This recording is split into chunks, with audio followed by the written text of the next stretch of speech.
Hi guys, Jordan from P&P Campers. Just going to do your handover video now on your Wellhouse Misano. Same applies really for this one and the red one. So we start under the bonnet. So we've got the washer fluid reservoir over here on the left hand side, next door to the brake fluid. So that's its own little sort of reservoir at the top. Engine oil goes in here, and you've sort of got like a bit of a funnel there, so you can, you know, be a bit messy if you need to. So you just take that out like that, back in, only one way. Check your engine oil from down here at the yellow top dipstick down there. Then you've got your engine battery. Doesn't actually sit under the bonnet in these particular models, so essentially you've got your positive for the engine battery just there, and your negative will be this little engine hoist point there. So you see there, it tells you negative to that. So that'll give you a nice earth for that. And it's actually, normally they've got a little symbol saying don't use this as a negative somewhere as well. So just, you know, just basically use that one there, engine hoist point, as a negative for your battery, and that's obviously there, like I said, your positive. Your coolant sits up here. That's obviously your engine coolant, and you see there it's at the max line when it's cold, so that's absolutely perfect. What else have we got? Anything else? I don't really think there is, to be honest. No. All right, so that's about it for under the bonnet. Under here is all just sort of engine related, so you don't need to look at any of that. It's all just fuses and relays and, you know, bits and pieces like that. Yeah, so to actually release the bonnet, it's on the passenger side, the near side, and you've got this little lever just here. You can lock and unlock the cab from both doors, I believe. Just have a look. Pretty sure it is. But yeah, you can unlock and lock the cab from inside, which is good for if you're actually, you know, at night, if you're actually out in the van camping, you can actually do it from inside rather than getting the key out or going outside, whatever. Diesel filling point, and obviously your AdBlue filling point as well. It's quite a clever little system. You have to have the door open to actually open the flap up. So you see now it won't even close up because the door's closed. So you need to have the door open to actually get this flap open, which means obviously that you can't get in there without having a key. So yeah, diesel, you can just fill it up just by literally doing that, by pushing it straight through that hole. And your AdBlue goes in here as well, which you can get any fuel station really. It will come up and tell you when you need to fill up your AdBlue, but there is also a few bits and pieces on the actual locker itself. Inside the passenger door as well, you have got your sort of plate to tell you the weight of the van. So you see at the moment it's 3,200. So yeah. Oh, and also that should be your paint code, I believe, as well. So if you ever needed any sort of paint touch-ups, that's the exact paint code for your car. Oh, yeah, just another thing, just quite important. I know it says it there, obviously, you know, but that's your Webasto heating vent. I know, like I said, I know it says don't cover, but you really have to make sure that you definitely don't, because that's basically where the air gets drawn into. So if you have something in the way of that and try to light your Webasto heating up, it'll either just won't work, or it will sort of like burn itself up and get too hot. So absolutely make sure that you don't leave anything in that footwell there. Yeah, so I will obviously go inside in a minute, but I'm just going to carry on around the outside first. We get to the back, I'll just show you the gas locker because I've got that open at the moment. Pretty straightforward. You've got single pigtail gas pipe at the top, which is a hand wheel fitting on there. To actually turn the bottle on, I don't know if you can see that, anti-clockwise around to the left to switch her on. And then you don't have to do this, but it's a bit of a fail-safe way of doing it. If you go all the way on, not really tight or anything, but just go all the way until it won't go anymore, when you come back to turning the gas bottle off before you start driving, or, you know, when you leave the van alone, whatever, you'll only be able to turn it one way anyway. so you'll know that you definitely go on the right way to turn it off, because it is important to switch it off before you start driving. You know, for example, if you're in a crash and the gas bottle was on, if a gas pipe or something, whatever it was, got split or burst or snapped, then the gas would just come pumping out. Whereas if you crash and something split and the gas bottle was off, then it would you know, squirt out a little bit, but then it would stop after like 1 second. So, you know, it's definitely a good idea to turn that off before you do that. And then also you've got this regulator here, which you don't actually need to do anything with. It's all just for us testing. So this little yellow bit on the side there, that's just for our testing, and also this piece at the front is all just for our sort of test points to go on to. So you don't have to worry about any of that, but I've switched the bottle off now, so you're good to go. Your standalone table's on the back of the actual seat, nice and neatly, so it doesn't take up any space inside. And you've also got this ladder, again nice and neat, which will allow you to get up into the overcab bed, hooking onto those two little clips or latches there above the cab. Your electric hookup, so I've got one plugged in at the moment just so you can see, and also so I can show you how bits and pieces work on the control panel. The control panel still works if you don't have one in, but it's just that the voltage would be sort of a bit lower, so I'll just show you it like it would be if it was hooked up. So yeah, that's how you use your hookup if you're at a campsite or at home, you know, either way. Pretty straightforward. If we get down here on the off side, we've got your freshwater drain. So if you turned that little blue lever there so that it was vertical, or just turn it 90 degrees, whichever is easier. So just turn that, and then basically it'll just drain out all your fresh water. And then exactly the same thing, you've just got this little tap here for the wastewater. So if you turned that anyway, it would basically just drain out all your wastewater. So that's really nice and easy. And obviously, to fill up your fresh water is this little cap down here in the driver's footwell. So push in and round to the left, and that'll come out in your hand. Push in and round to the right, and that'll lock up. You can, at this point, now that it's there and won't go any further to the right, you can put your key in there to lock it up. But I mean, yeah, you can do that if you want to, but if you're going to leave the van shut anyway, I don't think it's a, you know, you don't really have to, but if you want to, then you can do. Right, so in the cab itself, obviously you got the great big screen in the middle there, which, you know, gives you all sorts of lovely bits and pieces, but you don't, you know, it's all pretty straightforward, to be fair. When you start using it, it's nice and easy to sort of get used to. So I'll just show you the other bits and pieces around the van. So you've got a 6-speed manual gearbox, where reverse is lift up on the bottom, over and up to the top left. Heated seats, so that's these two buttons just here. You've got 3 settings for those. Heated windscreen you've also got, which is this little button in the middle. So if you look closely, I don't know if you can see it on the video. No, you can't. But if you look closely in person, you can see there's lots of little squiggly lines running down the windscreen all the way across. So if it starts to get misty or foggy or whatever, press that button there in the middle, and it'll just basically warm your windscreen up and get rid of all of that. Alternatively, you can use your air conditioning switch, which is there as well, and then choose the that button there, which is for the windscreen. But either way, if the aircon's not doing it justice, you can just switch the heated windscreen on. But really, it's good for in proper winter when it's really, really cold.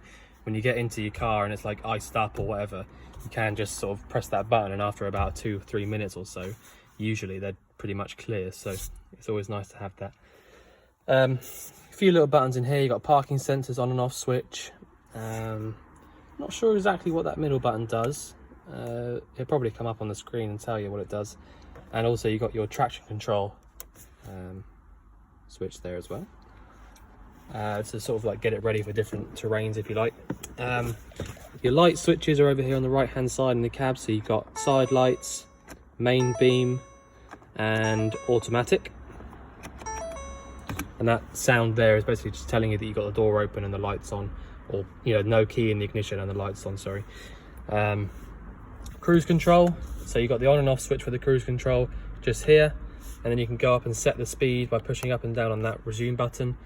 You've also got sound, so you've got mute, up, down for your actual radio. You can answer and actually speak if you've got your phone connected up, I believe that is. You can actually use things like Siri and things like that, I believe, from that button there. Answer and decline calls, go up and down on your actual sort of screen. But you know, it's quite straightforward. There's a lot of bits and pieces, but it's quite straightforward when you get used to it. So then also you've got your washers and wipers on the right hand stalk, and your indicators on the left. Obviously you've got your full beam as well, so if you pull it once towards you, the lights come on. Pull it again, they go off. So yeah, I think that's about it for the cab really. I mean, there's loads of other bits and pieces, but you know, you'll work them out as you go. Obviously it's super modern, so you've got 12-volt point just there and a USB right next door to it, and you've also got exactly the same up here above the steering wheel. You've got a 12-volt cigarette lighter style point, and also a modern sort of just single USB there as well. So you could even plug your phone into that and then just leave it up here, you know, until you get to where you're going, so you don't have to be on it. But yeah, so that's that. In the inside of the door on the offside, you've got your tyre size and also the pressures that they're supposed to be at front and back, just so that you know what they're supposed to be if you ever needed to pump them up, or you know, if you, I don't know, if you took it to a garage and asked them to do it, then you know that's where you'd find that. Yeah, so I think we'll just go around the inside now. I've got the roof up at the moment as well, just so you can see that. So I've got that all the way open. I'll show you how that goes up, just briefly, because it's quite difficult with only one hand really. So essentially you've got these two cables or ropes, whatever you want to call them, straps, which essentially go through these little points here. All right, so they both do that. Now you can see this left-hand one is totally tight because I've made sure that it was like that, just so I can show you. So it's on what's called like a crocodile clip, and essentially to get it to go up, you need to release the crocodile clip, which works by pushing on the actual thing. So you push on it like that, and that will release it. And then when you do that, you can pull the cable through. You see I've got that there now. So if I then wanted to bring it down, I would literally just pull the roof down now, making sure that all the sides are pulled in when I'm doing that. Before you actually tighten it up, when you pull it all the way down, it is a good idea to go around the outside of the van. And like I said, just make sure that all the actual material was inside, especially at the front. And then once you see that it's definitely all inside, you can basically, it'd be much easier when the roof's actually down. But you just thread that back through its little crocodile clip up there, and then just pull it tight. And if you want to as well, you can sort of do a little loop as well. So basically when it's down, you just do this and back through just like a normal knot like that, and then just put it tight like that. And then for me, that's plenty strong enough. I mean, those clips are strong enough as they are, you know, otherwise they wouldn't make them like that. But it is a good idea just to sort of go back through once or twice, just to double check. So that's the roof. You've got these two little lights here, which have got a little switch just on the top. So I press that button there, and this light comes on exactly the same way for this one as well. They have also got a little USB point on the side of both of these lights, which is really nice. So again, it just gives you more access to charging bits and pieces up. Now if I pop them to one side and switch them off, they've got two light settings as well, by the way. So you've got that and that before they go off. On the right hand side, you've got a little switch just here, which is a bit hard to see because it's sort of black on black. But if I switch that on, you'll notice that there's lights that come on up here above your bed. So you've got two lights just there. So if you're actually up on this over cab bed, or you know, top bunk, then that's how you actually use your lights. And switch that off, obviously just back off like that. Try not to forget that one, because if you've got your bed up like I do now, so that you can walk around downstairs, I mean, I think they're LEDs, so they won't get that hot, but you know, obviously it's directly onto this sort of carpeted material, so just switch it off when you're not going to be up there. So it's so nice and simple in this van. I must admit, obviously the quality's really good as well, but it's just really simple to use, which is really good. So you've got just a single tap here, and to actually get that to work, because you've got, most of these smaller vans will have just a small submersible pump inside a little tiny tank, but because these vans, sorry, have got two proper sort of onboard tanks that are like bolted up underneath, you do have a proper whale water pump as well, which sits in this little cupboard here. So if I just go onto the control panel, turn it on just by clicking on it. I'll just go back to the home for now, and I'll show you the other bits in a minute, but pump goes on, and there you go. So that's a good example just to show you. So you hear that very annoying sound, just turn that button on there. So that was just saying that the fresh water is below 25%. All right, so the reason it's beeping at you and telling you that that's bad is because your pump won't really get to any pressure if there's not enough water in the van. So you need to have a bit of water in the van. If you want to use it, then to be fair, you do need to keep some water in the van. See, just there, it was just running.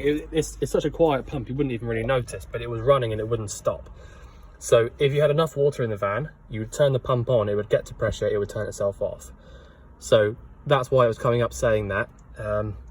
It was just a good thing to show you there as well, because I knew it was going to do that. So basically, yeah, make sure that you've got about half a tank of water, and you can do that by obviously filling it up from in the cab. But if I just show you there, press this button here, and it comes up with your water levels. So you've got fresh water on the left, wastewater on the right, and straight away you see it's got 0% fresh, 0% waste. That is because I drained them out after I did the hab check. But click to the right and you've got your power levels. So battery voltage, leisure on the left, 13.9 volts, and that's because the hookup cable's plugged in, and that is absolutely brilliant. And also you've got your vehicle battery, which is 11.9, which again is totally fine. There's no power going to that, so that's just a resting rate. That is spot on. Mains current, you've got 4 amps of mains current going into the battery, and solar current says 0 because obviously we're inside at the moment, we're not actually outside, so there's no sun to go on it. Click there again, it just takes you back there. So what you can do, if I just show you this, right, so it's a bit of a trick. You shouldn't really do it very often, but if, for example, you had a hookup cable plugged into the van, but you wanted to charge up your engine battery rather than your leisure, which you would only ever really do if your engine battery was totally flat and it was like a last resort type thing, then you can go into the settings here and then choose vehicle battery like that rather than leisure. Now if we go back to the battery level thing, now you see the vehicle battery voltage is going up, it's at 13. So now the hookup is charging the engine battery rather than the leisure. So it's just a little trick. If you know, like I say, if you're like sort of desperate for a bit of power in your engine battery to start it up, if it went a bit flat over the weekend or whatever, and you had access to a hookup cable, you can switch them over like that and just charge up the engine battery for a little bit. But I would definitely advise leaving it on leisure as often as you can, because, you know, if you if you have your lights on like I do now for an entire weekend, the leisure battery voltage will be lower, because, you know, I mean, you have got a solar panel, so that is another thing that it will keep it topped up, but, you know, it's never going to be perfect. If you leave your lights on forever, it won't last forever. So if you have access to a hookup cable and leaving it on the leisure side, that will keep it powered up for as long as you want. Then that will last forever. The other thing underneath that, solar battery select. So basically your solar panel that's on the roof, as soon as you drive this outside of this garage, it will start charging up one battery. And I've just noticed there it's on vehicle. So again, that's up to you. You can have it on vehicle, because basically when you're driving along, it'll be charging up your vehicle battery, but you don't need that because your alternator charges up your vehicle battery. And in fact, when you are driving, the alternator charges your engine battery, which in turn charges up your leisure battery anyway. So the solar battery select is only really for when you're stopped in a field or something like that, or a campsite.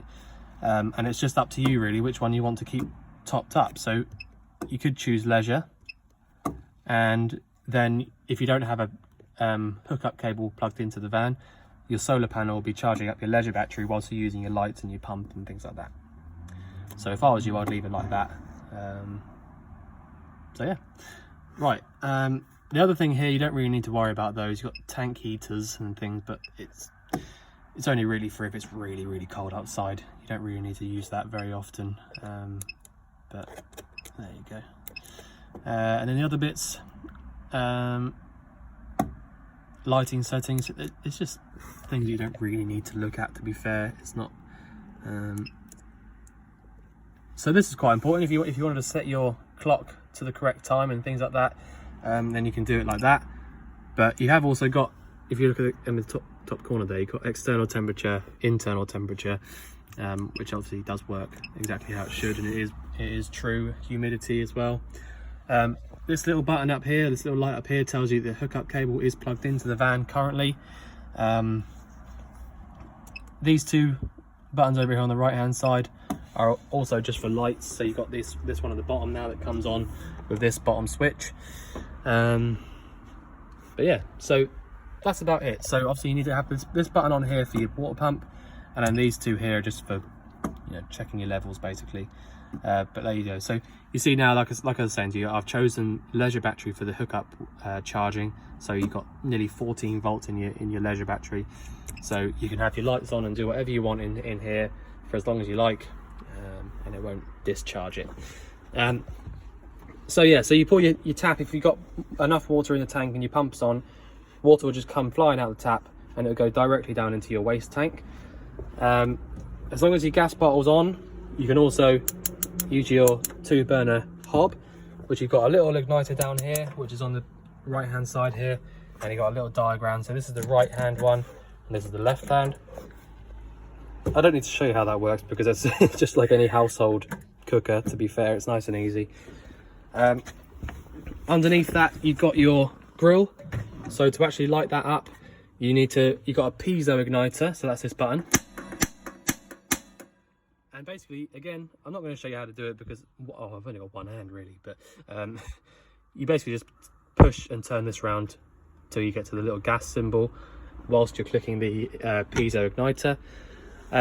You see there is a little sign there saying heat deflector must be out when in use, and that is this little bit in here. And when it is out like that, you can also do that with the door, which I think is the way to use it properly. So yeah, obviously you've still got a gap around both sides, but that is the way to use it. Put that away when you're not using it, obviously, so that you can close the actual door all the way back up. Right, so underneath there you've got your porta potty, which is brand new. So, you know, it's obviously never been used before, so that'll all be exactly how it should be. And then just a little bit of storage space above that. Under the sink, you've not got a huge amount. There's a little bit of storage. Obviously this is a drawer as well, you can fill this up with stuff. But this little button in here allows you to open up this sort of spice rack, if you like, down there. So if I just close that up and then put it all the way across, lock her up, and then do the same with this one. Your fridge, there's a switch for it up here just next to the control panel. So if I turn that on, you see the lights inside the fridge are now lit up, and you have got a little temperature gauge here. You can have it up to maximum if you want, so just like that.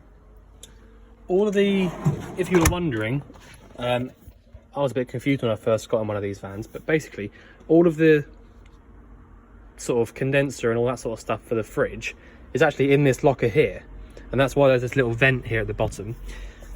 So if you were wondering why the sound is coming from here but your fridge is over here, that's why. It's because all of the actual sort of fluid, the ammonia and things like that, are actually in this locker, and it just sort of runs over to the fridge over here. Just to save space, really. It means that they don't have to have it all the way pushed forwards. So yeah, so that's where that is. You have also got your RCD and your MCBs and things like that are in here as well. So if you put a dodgy plug into one of these and it tripped and you couldn't get any power to come out of anything, just open up this locker here, and then you'll find that one of the trip switches down. So nice and easy to get to. In this little drop down cupboard, you've got your isolator taps, your gas isolator taps. So if you had an individual problem, then you can isolate them from in there. You've also got a 12 volt point and 2 USB points there as well. The rest of these buttons are just for lights, and like I say, you will just go around and you'll work out for yourself which ones you do and you don't want on. In this back locker, you've got your solar controller. So you know, it's pretty straightforward really. It's just, you don't actually need to press any buttons or do anything. It's just a case of it, you know, if those lights are flashing, then basically it's working. To be fair, they're so straightforward. So there you go. And then loads of storage in here, actually, loads. Above that, you just got more storage. It goes all the way back to the back of the van. Right, so next up, or probably the last thing really, to be fair, is your Webasto. And notice everything's already still got the little, you know, peel everything off, so we're not going to make anything dirty. So I'll just switch the lights off for now so you can see what's going on there. Basically, you've got a main on and off switch, which I'll turn that on now and it's gone green, so that's telling me that the actual Webasto is going to start working. Next, it asks you for your temperature, so you know, like you can see on the control panel up there, so internal temperature 18 degrees. So I'll go up here, I want to choose 25 just for example. I just press go, and that's it. Just go through and set the temperature, and then that's your fan, and that's it. So just leave that. After about 2 or 3 minutes, you'll have hot air pumping through that vent there, and that's it. I mean, that's, you know, after about 5 minutes or so, you'll start hearing a little ticking noise outside the van. That's totally normal. All that is basically just the diesel being drawn through from your actual diesel tank, and it basically just goes for a little filter, and it just goes tick, tick, tick, tick, tick, like that, and just does its own thing. You don't need to fill up any separate tanks or anything like that. It just draws straight from your diesel tank, and obviously it won't draw as much out of your tank so that you can't drive it anymore. So I think it stops at about 1/4 of a tank or so. So, you know, you can always get to where you go, just in case. But, you know, if you've got plenty of fuel in the van, you don't need to worry about this whatsoever.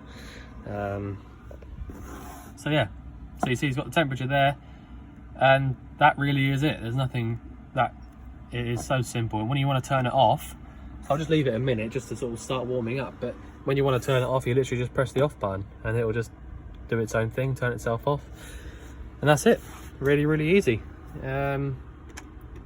Light switches there again, so you can turn them on. But yeah, fridge, I'll switch the fridge off. But yeah, I'll just show you now. So I'll just turn the actual Webasto off. You get a white light up there now instead of green, and then literally after 2 or 3 minutes that'll be stopped, and that's it. That's all you need to do. So if I want to pop these away, I just basically fold that down. You can then turn your control panel off by turning the button at the top off. That one there. That's it. Now, once you've left that for a few minutes, that whole screen will just turn off. Now if I show you, I just pull the bed down at the top,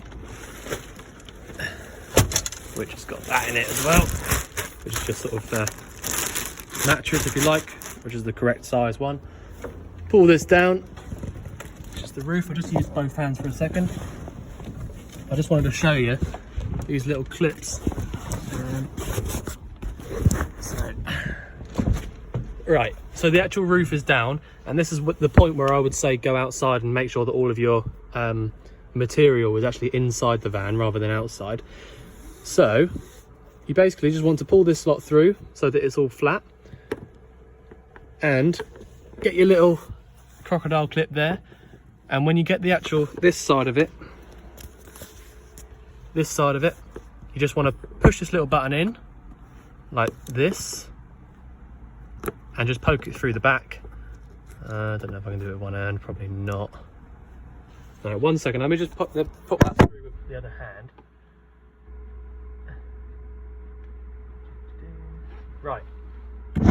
So now I've poked that through, I can literally just pull this down all the way until it won't go anymore. Give it a little bit more, like that. So now that is super tight, and like I say, you can, if you want to, just pop that back through over the back, bring it through, and then bring it through the middle like that. And that for me is pretty strong. You can do it again if you want to, but you know, it's up to you. But yeah, so that's how you pull, you know, obviously do that on both sides. And then that's the roof. Really, really easy. So yeah, I think I have shown you pretty much well, I think it is. I don't know if I can show you anything else. If you think I've missed anything out, then obviously let us know. But otherwise, we look forward to seeing you soon to collect your van. Thanks very much.